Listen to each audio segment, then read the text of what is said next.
بعدها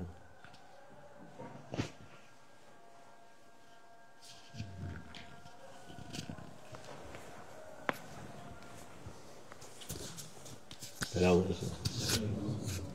أعوذ بالله من الشيطان الرجيم. بسم الله الرحمن الرحيم. والصلاة والسلام على رسولنا محمد سيدنا الأولين مدد يا رسول الله مدد سادات أصحاب رسول الله شرف دستور ولا شرف الله فاز أسعد شرف الله طريقتنا الصحبة والخير في الجميع.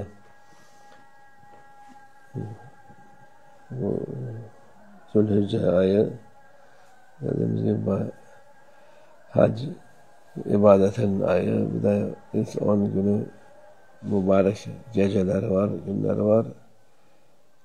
Şimdi hacılar da dönüyor artık, çoğu dönmüştür. O hac Allah Azze ve Celle'nin Müslümanlara verdiği bir ibadettir ki o ibadeti yapan insan hacca gidip gelen bütün günahları affolur. Tabi kul hakkı varsa o başkadır ama orada da hatta Müzdelife'de de o kul hakkında Allah Azze ve Celle affettirir inşallah. Onun için hacdan gelen insan anasından doğmuş gibi günahsız gelir. Hac-ı mebrur, sa'i meşkur diyor. Zamben mağfur. Yani hac-ı mebrur hacı sa'i yapılan ibadetler meşgur, zamben mağfur, günahlar af olarak gelmiş olur. Bu Müslümanların Allah Azze ve Celle insanlara verdiği hac budur. Şimdi başkaları işte şöyle buraya gitti, hacı oldu diyor. Yani gayrimüslim olan onların ne günleri var, ne yerleri, ibadet yerleri var. Onlar kendi kafalarına göre ziyaret ettikleri yerleri hac diye insanlar birbirlerine söylerler. Halbuki hac Allah Azze ve Celle'nin verdiği ibadettir. O ibadet ki dediğimiz gibi döndüğün vakit bütün günahlardan kurtulmuş olarak dönersin.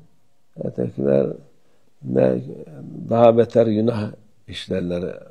Öteki dediğimiz gayrimüslim, gayrimümin olanlar, onlar kendi kafalarına göre bu hacı oldu, bu şey yaptı, şuraya gitti, hacı oldu.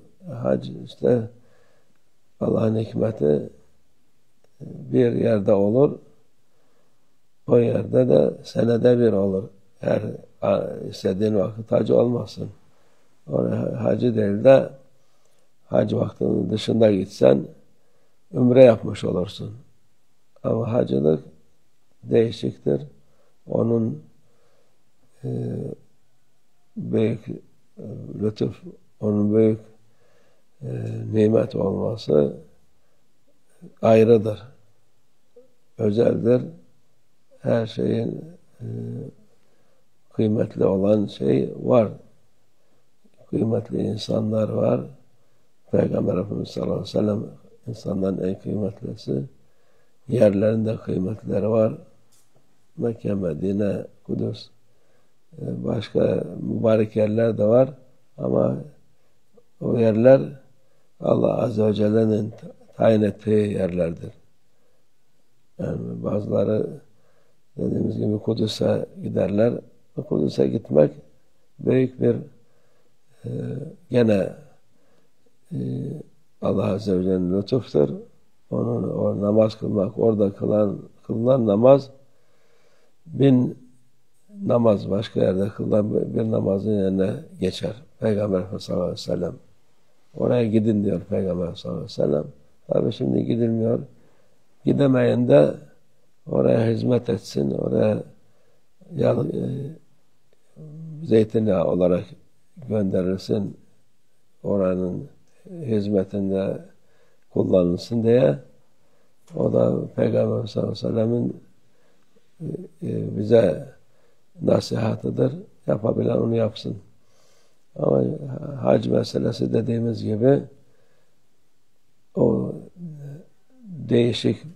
Onun için Allah Azze ve Celle bir defa yapılınca o farz insan üstüne gidiyor.